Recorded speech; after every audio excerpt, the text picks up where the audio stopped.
Hello दोस्तों, स्वागत है आपका आपके अपने YouTube channel learning at new level में। दोस्तों, आज हम इस वीडियो में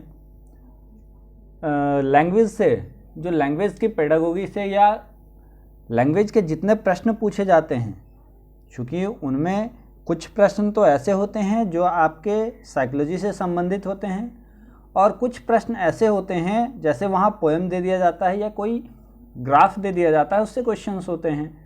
तो आज हम लैंग्वेज के हिंदी लैंग्वेज के कुछ इम्पोर्टेंट क्वेश्चंस को देखेंगे जो कि सीटेट अभी जुलाई 2020 की परीक्षा जो अभी तक नहीं हुई है, उस परीक्षा में पूछे जाने की संभावना बहुत अधिक है। उससे पहले यदि आप मेरे चैनल पर नए हैं तो आप मेरे चैनल को सब्सक्राइब करें और बेल आइकन को प्रेस करें ताकि आगे आने वाले वीडियोस की नोटिफिकेशन आपको सही समय पर मिलती रहे। चलिए हम अपने वीडियो को आगे की ओर बढ़ते हैं। हमारा फर्स्ट क्वेश्चन है, भाषा का मुख्य कौशल है। क्या है? फर्स्ट क्वेश्चन हमारा है, भाषा का मुख्य कौशल है। कहने का अर्थ यह है कि भाषा किसका मुख्य कौशल है। ऑप्शन अपना दिया हुआ है, लिखना सुनना, बी पढ़ना, सी बोलना, डी उपर्युक्त सभी। तो हमारा उत्तर क्या है? इनमें से सभी। भाषा क्या है? इन सभी का मुख्य कौशल है। भाषा क्या है? इन सभी का मुख्य कौशल है। तो इसका सही ऑप्शन क्या हो जाएगा? Option number D. Option number D इसका सही आंसर हो जाएगा। ठीक है, नेक्स्ट क्वेश्चन देखते हैं। भाषा के मुख्य तत्व होते हैं, मतलब कहने का तात्पर्य यह है कि भाषा के कौन कौन से मुख्य तत्व होते हैं। पहला ध्वनि, दूसरा संकेत, तीसरा चिन्ह, चौथा सभी। तो ये सभी हैं, ध्वनि, संकेत, चिन्ह, ये सभी क्या हैं? भाषा के मुख्य तत्व हैं। तो इसका भी ऑप्शन क्या हो जाएगा? ऑप्शन डी हो जाएगा, है ना, सभी। इसका क्या है? सभी। नेक्स्ट क्वेश्चन है, बालक को भाषा शिक्षण की शिक्षा देते समय डैश का माध्यम होना चाहिए। किसका माध्यम होना चाहिए? बालक को भाषा की शिक्षा देने का माध्यम डैश होना चाहिए। क्या होना चाहिए? राष्ट्रभाषा के अनुरूप, मातृभाषा के अनुरूप, द्वितीयक भाषा के अनुरूप, प्रादेशिक भाषा के अनुरूप। तो बालक को जब उसकी भाषा का शिक्षण उसको देते हैं तो उसको शिक्षा देने के माध्यम क्या होना चाहिए? उसकी मातृभाषा होनी चाहिए। क्या होनी चाहिए? उसकी मातृभाषा होनी चाहिए। उत्तर क्या हो जाएगा इसका? बी, मातृभाषा। नेक्स्ट क्वेश्चन है, मातृभाषा का अर्थ होता है, देखिए यहाँ चूंकि टाइपिंग में कट गया है ना, देखिएगा ऑप्शन अभी आपको चारों ऑप्शन दिखाया जाएगा। मातृभाषा का अर्थ होता है परिवार की भाषा, माँ की भाषा, पिता की भाषा, उपर्युक्त सभी। तो मातृभाषा में क्या आता है? जो हम मूलतः बचपन से सुनते आए हैं, बोलते आए हैं, वो सभी प्रश्न क्या हो जाते हैं? मातृभाषा में आ जाते हैं। तो इसका आंसर भी क्या हो जाएगा? ऑप्शन नंबर डी, उपर्युक्त सभी। इसका भी आंसर क्या है? ऑप्शन नंबर डी, उपर्युक्त सभी। नेक्स्ट क्वेश्चन है, क्वेश्चन नंबर 5, मातृभाषा का मुख्य उद्देश्य होता है। मातृभाषा का मुख्य उद्देश्य होता है, ए मानसिक विकास, बी शारीरिक विकास, सी बौद्धिक विकास, डी उपर्युक्त सभी। तो इसका सही आंसर क्या होगा? इसका सही आंसर होगा option number D. Option number क्या होगा? ऑप्शन नंबर डी, उपर्युक्त सभी। Option number D. मातृभाषा का मुख्य उद्देश्य क्या होता है? मानसिक विकास करना भी होता है, शारीरिक विकास करना भी होता है, बौद्धिक विकास करना भी होता है। इस प्रकार से ये सभी विकास मातृभाषा का मुख्य उद्देश्य होता है। नेक्स्ट क्वेश्चन है, मातृभाषा का प्रमुख शिक्षण विधि क्या है? मातृभाषा में मातृभाषा की जो शिक्षण है, प्रमुख शिक्षण विधि क्या है? आगमन विधि, निगमन विधि, अनुकरण विधि, उपर्युक्त सभी। तो इसका सही आंसर क्या है?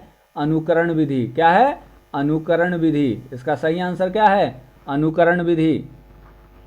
बच्चा अनुकरण करता है ना। जैसे हम अभी बच्चे को बोल रहे हैं, कोई शब्द का उच्चारण यदि बच्चा गलत कर रहा है, हम बच्चे को उच्चारण करके सुनाते हैं, है ना। कई बच्चे क्या होते हैं? ड क र बोलते हैं, या बहुत सारे ऐसे शब्द हैं जिसके उच्चारण में बच्चों को बहुत प्रकार की समस्याओं का सामना करना पड़ता है।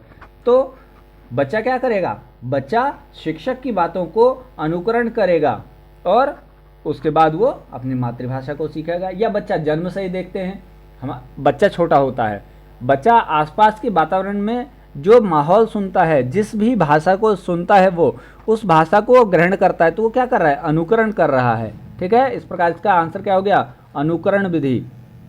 क्वेश्चन नंबर 7 है, भाषा अधिगम के कारण होते हैं। भाषा अधिगम के कारण होते हैं। ए भाषा विज्ञान, बी व्याकरण, सी भाषा कौशल, डी उपर्युक्त सभी। भाषा अधिगम के कौन कौन से कारण होते हैं? भाषा अधिगम के ये सभी कारण होते हैं। भाषा के अधिगम करते वक्त भाषा विज्ञान का भी ज्ञान होना चाहिए, व्याकरण का भी ध्यान रखना चाहिए, भाषा कौशल की भी ध्यान रखनी चाहिए। तो इस प्रकार क्या हुआ? इसका सही आंसर हो गया उपर्युक्त सभी। इसका सही आंसर क्या हो गया? उपर्युक्त सभी। डी इसका सही आंसर हो गया। नेक्स्ट क्वेश्चन देखते हैं। नेक्स्ट क्वेश्चन है, शिक्षण अधिगम प्रबंधन प्रत्यय के प्रवर्तक कौन है? शिक्षण अधिगम प्रबंधन प्रत्यय किनके द्वारा दिया गया है? ऑप्शन दिया है BS Bloom, Robert Glaser, BO Smith, IK. Davis. तो इसका सही आंसर क्या है? इसका सही आंसर है option number D, IK. Davis. IK. Davis इसका सही आंसर है। शिक्षण अधिगम प्रबंधन प्रत्यय के प्रवर्तक कौन है? आई.के. डेविस। नेक्स्ट क्वेश्चन, शिक्षा के उद्देश्यों का वर्गीकरण किया है। शिक्षा के उद्देश्यों को किनके द्वारा वर्गीकृत किया गया था? ऑप्शन दिया है Robert Mager, Robert Miller, BS Bloom, BO Smith. तो इसका शिक्षा के उद्देश्यों का वर्गीकरण किन्होंने किया था? शिक्षा के उद्देश्यों का वर्गीकरण बीएस ब्लूम ने किया था। बीएस ब्लूम ने किया था। नेक्स्ट क्वेश्चन है, शिक्षा के उद्देश्यों का वर्गीकरण किस आधार पर किया गया था? तो ज्ञानात्मक, भावात्मक, क्रियात्मक, इन तीनों आधार पर शिक्षा के उद्देश्यों का वर्गीकरण किया गया था। ज्ञानात्मक आधार पर किया गया था, है ना, भावात्मक आधार पर किया गया था और क्रियात्मक, इन तीनों आधार पर शिक्षा के उद्देश्यों का वर्गीकरण किया गया था। क्योंकि शिक्षा के द्वारा बच्चों को क्या है? ज्ञानात्मक पक्ष का भी ध्यान रखना है, भावात्मक पक्ष को भी ध्यान रखना है और उनके क्रियात्मक पक्ष को भी ध्यान रखना है। तो इस प्रकार से शिक्षा के उद्देश्यों का निर्धारण इन तीनों ही पक्षों को ध्यान में रखकर किया गया। नेक्स्ट क्वेश्चन है, सूक्ष्म से स्थूल की ओर शिक्षण सूत्र का पालना किस विधि में स्पष्ट दिखाई देती है? ये स्पष्ट लिखा हुआ है ना, ये क्या है? ये स्पष्ट लिखा है, स्पष्ट।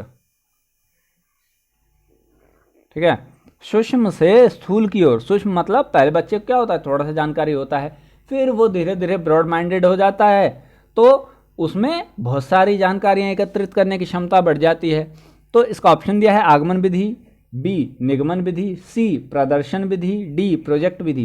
तो इसका सही ऑप्शन आंसर क्या है? इसका सही आंसर है निगमन विधि। क्या है? निगमन विधि, बी इसका सही आंसर है निगमन विधि। नेक्स्ट क्वेश्चन, प्रयोगशाला में कार्य करते समय विद्यार्थी किस विधि का अनुसरण करते हैं? प्रयोगशाला में कार्य करते समय विद्यार्थी किस विधि का अनुसरण करते हैं? आगमन विधि, निगमन विधि, प्रदर्शन विधि, प्रोजेक्ट विधि। तो इसका सही ऑप्शन क्या है? इसका सही ऑप्शन है आगमन विधि। बच्चे प्रयोगशाला में प्रयोग करते समय आगमन विधि का अनुसरण करते हैं। नेक्स्ट क्वेश्चन, प्राथमिक कक्षाओं के विद्यार्थियों के लिए कौन सी विधि आपकी दृष्टि से उत्तम होगी? प्राथमिक मतलब जूनियर लेवल के बच्चे जो है, प्राइमरी लेवल के हैं, ठीक है, तो उनको पढ़ाने के लिए कौन सी विधि सबसे सर्वश्रेष्ठ होगी? व्याख्यान विधि, समस्या समाधान विधि, आगमन विधि, निगमन विधि। आगमन विधि में क्या करते थे? पहले एग्जाम्पल दे देते थे, फिर बच्चों को बताते थे, और निगमन में पहले बता देते थे, फिर एग्जाम्पल देते थे। तो बच्चा क्या है, बच्चे को यदि हम पहले एग्जाम्पल दें उसके बाद कुछ पढ़ाएं तो बच्चा इंटरेस्टिंग के साथ पढ़ेगा। तो इसका सही ऑप्शन क्या हो गया? Option number C. Option number C इसका हो गया, आगमन विधि। नेक्स्ट क्वेश्चन है, हिंदी भाषा में स्वरों की संख्या कितनी होती है? ये क्वेश्चन प्रायः पूछा जाता है। हिंदी के लैंग्वेज के सेक्शन में आपको या तो स्वर के बारे में पूछेगा, व्यंजन के बारे में पूछेगा, ऐसे ये सारे क्वेश्चन इंपॉर्टेंट हैं। इन क्वेश्चनों को देख लीजिएगा तो मोस्ट ऑफ द क्वेश्चंस जो हिंदी लैंग्वेज में पूछे जाते हैं वो कवर अप हो जाएंगे, है ना। तो कहता है हिंदी भाषा में स्वरों की संख्या कितनी होती है? तो हम सब जानते हैं कि हिंदी भाषा में स्वरों की संख्या 11 होती हैं, है ना। नेक्स्ट क्वेश्चन है, हिंदी भाषा में मूल व्यंजनों की संख्या होती है। हिंदी भाषा में मूल व्यंजनों की संख्या होती हैं, कितनी होती हैं? 33। हिंदी भाषा में मूल व्यंजनों की संख्या कितनी होती हैं? 33 होती है। ये सब बेसिक क्वेश्चन हैं, ये सब क्वेश्चन आपको स्वतः ज्ञान होगा, सिर्फ रिवीजन करने की आवश्यकता है। भारत की प्रथम सार्थक इकाई भाषा की प्रथम सार्थक इकाई होती है। भाषा की प्रथम सार्थक इकाई कौन सी होती है?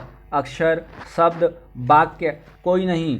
तो भाषा की सर्वप्रथम सार्थक इकाई शब्द होती है। क्या होती है? शब्द। शब्द होती है। क्या होती है? शब्द, है ना। सबसे सार्थक इकाई क्या है भाषा की? शब्द। गद्य साहित्य का मुख्य प्रकार या स्वरूप है सर्जनात्मक गद्य, वर्णनात्मक गद्य, भावात्मक गद्य, उपर्युक्त सभी। क्या होगा? इसका सही आंसर होगा सर्वनात्मक गद्य। कौन सा होगा? A option. इसका सही ऑप्शन ए होगा। गद्य साहित्य का मुख्य प्रकार या स्वरूप क्या है? सर्जनात्मक गद्य। सर्जन मतलब किसी चीज का सृजन करना, है ना। तो सर्जनात्मक गद्य है गद्य साहित्य का मुख्य प्रकार है। नेक्स्ट क्वेश्चन देखते हैं, गद्य शिक्षण की मुख्य विधि क्या है? गद्य शिक्षण की मुख्य विधि क्या है? ए ऑप्शन दिया है उद्बोधन विधि, बी प्रवचन विधि, सी स्पष्टीकरण विधि, डी उपर्युक्त सभी। तो इसमें सारे होंगे, उद्बोधन, प्रवचन, स्पष्टीकरण, उपर्युक्त सभी। तो इसका सही आंसर क्या है? Option number D. Option number D इसका सही आंसर है, उपर्युक्त सभी। नेक्स्ट क्वेश्चन देखते हैं, कहता है माध्यमिक स्तर पर गद्य शिक्षण की विधि प्रयोग में ली जाती है। माध्यमिक स्तर पर गद्य शिक्षण, गद्य को पढ़ाने के लिए कौन सी विधि का प्रयोग किया जाता है? अर्थबोध विधि, प्रवचन विधि, स्पष्टीकरण विधि, उपर्युक्त सभी। तो इसमें भी क्या है? उपर्युक्त सभी। इनमें माध्यमिक स्तर पर गद्य शिक्षण में इन सभी विधियों का प्रयोग किया जाता है। अब व्याकरण शिक्षण की मुख्य विधि क्या है? आगमन विधि, निगमन विधि, आगमन निगमन विधि, इनमें से कोई नहीं। तो व्याकरण शिक्षण की मुख्य विधि क्या है? आगमन निगमन विधि, है ना। आगमन निगमन विधि क्या होता है? जब हम व्याकरण शिक्षण व्याकरण बच्चों को पढ़ा रहे होते हैं तो व्याकरण में कुछ ऐसे टॉपिक होते हैं जिनमें क्या है, हम एग्जाम्पल के थ्रू बच्चों को समझाते हैं, और कुछ ऐसे टॉपिक हैं जिनमें बच्चों को हम परिभाषा पहले दे देते हैं या उसके बारे में पहले बता देते हैं, उसके बाद उसे एग्जाम्पल देते हैं। तो व्याकरण शिक्षण की मुख्य विधि क्या है? आगमन निगमन विधि। नेक्स्ट क्वेश्चन, क्वेश्चन नंबर 21, गद्य शिक्षण की प्रभावशाली शिक्षण प्रविधि क्या है? गद्य शिक्षण की प्रभावशाली शिक्षण विधि क्या है? तो गद्य शिक्षण में यदि हम किसी बच्चे को गद्य पाठ करवा रहे हैं तो उस बच्चे को गद्य पाठ करवाने में, गद्य शिक्षण करवाने में सबसे सही सटीक तरीका क्या हुआ कि बच्चा उस गद्य के पोर्शन को सही तरीके से समझ जाए, उसे उस गद्य के अंदर का भावार्थ समझ आ जाए। तो बच्चे को कैसे पढ़ाएंगे? बच्चे को हम साफ सुथरे शब्दों में स्पष्ट करेंगे। तो इसका सही आंसर क्या हो जाएगा? बी स्पष्टीकरण विधि। स्पष्टीकरण विधि गद्य शिक्षण की प्रभावशाली शिक्षण प्रविधि है। नेक्स्ट क्वेश्चन 22, क्वेश्चन नंबर 22, कविता का अर्थ है। कविता का अर्थ है रागात्मक वृत्तियों का संशोधन, जीवन की समालोचना, संगीतात्मक विचार अभिव्यक्ति। तो जब आप देखते होंगे कि जब हम किसी पोएम को, कविता को पढ़ रहे होते हैं तो उनमें क्या होता है, लयबद्धता होती है ना, उसको जीवन से जोड़ने की कोशिश की जाती है। किसी भी कविता का निर्माण जो कवि के द्वारा की जाती है तो उनके वास्तविक अनुभवों को उसमें लिखा जाता है, चाहे वो किसी के द्वारा की गई हो, अनुभवों के माध्यम से ही कविता का निर्माण होता है। तो इसका सही ऑप्शन क्या हो जाएगा, इसका सही ऑप्शन हो जाएगा option number D. Option number D, कविता का अर्थ होता है रागात्मक वृत्तियों का संशोधन, जीवन की समालोचना और संगीतात्मक विचार की अभिव्यक्ति। तो इसका सही आंसर क्या हो जाएगा, उपर्युक्त सभी। क्वेश्चन नंबर 23, कविता शिक्षण का उद्देश्य होता है स्वस्थ मनोविनोद, स्मृति शक्ति का विकास, कल्पना शक्ति का विकास, उपर्युक्त सभी। तो कविता शिक्षण का इसमें भी क्या है, इन सभी चीज़ों का विकास होता है। मुख्य उद्देश्य कविता शिक्षण का उद्देश्य ये सभी होते हैं, है ना। स्वस्थ मनोविनोद मतलब उससे प्रसन्नता महसूस होती है, स्मृति शक्ति का विकास उससे यादाश्त बढ़ती है, कल्पना शक्ति सोचने की क्षमता बढ़ती है। तो इसका भी ऑप्शन क्या हो जाएगा, ऑप्शन नंबर डी, उपर्युक्त सभी। नेक्स्ट क्वेश्चन है क्वेश्चन नंबर 24, कविता शिक्षण की मुख्य विधि क्या है। कविता शिक्षण की मुख्य विधि क्या है, व्याख्या विधि, प्रश्नोत्तर विधि, गीत व अभिनय विधि, उपर्युक्त सभी। तो इसका भी सही ऑप्शन क्या है, ऑप्शन नंबर डी, उपर्युक्त सभी।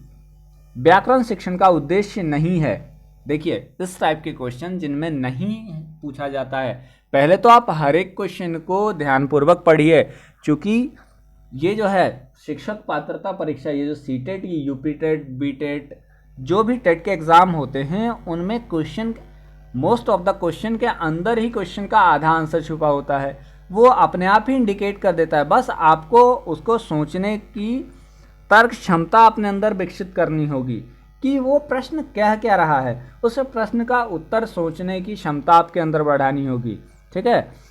तो व्याकरण शिक्षण का उद्देश्य नहीं है, अभी तक हम जिसमें भी पढ़ रहे थे उद्देश्य है के बारे में पूछ रहा था। बच्चा क्या करता है, मोस्ट ऑफ द क्वेश्चंस हैं कि उद्देश्य है, फलाना है, ढिमका है, तो है के ऊपर ध्यान रहता है ना, नहीं के ऊपर बच्चों का ध्यान केंद्रित नहीं होता है। इसलिए प्रायः बच्चों से इस टाइप के क्वेश्चन जिसमें नहीं, नॉट का क्वेश्चन होता है वो गलत हो जाता है। तो देखते हैं क्या कहता है, व्याकरण शिक्षण का उद्देश्य नहीं है ज्ञान, कौशल, ज्ञानोपयोग, मनोरंजन। व्याकरण के द्वारा क्या मनोरंजन होता है, नहीं, मनोरंजन नहीं होता है व्याकरण के द्वारा। तो इसका ऑप्शन क्या हो जाएगा, ऑप्शन डी हो जाएगा। व्याकरण के द्वारा ज्ञान बढ़ता है, हम जानते हैं, कौशल बढ़ता है, कौशल की वृद्धि होती है व्याकरण शिक्षण से। ज्ञानोपयोग, ज्ञान का जो हम व्याकरण शिक्षण से ज्ञान का अर्जन करेंगे उसका हम कहीं ना कहीं उपयोग तो करेंगे। अब हम व्याकरण की शिक्षण को प्राप्त किए हुए हैं, ठीक है, तो अब उसके माध्यम से किसी शब्द की, किसी वाक्य की रचना की जाती है, तो उसके अंदर किस शब्द का सटीक उपयोग होगा, ये कौन सिखाता है, ये व्याकरण सिखाता है ना।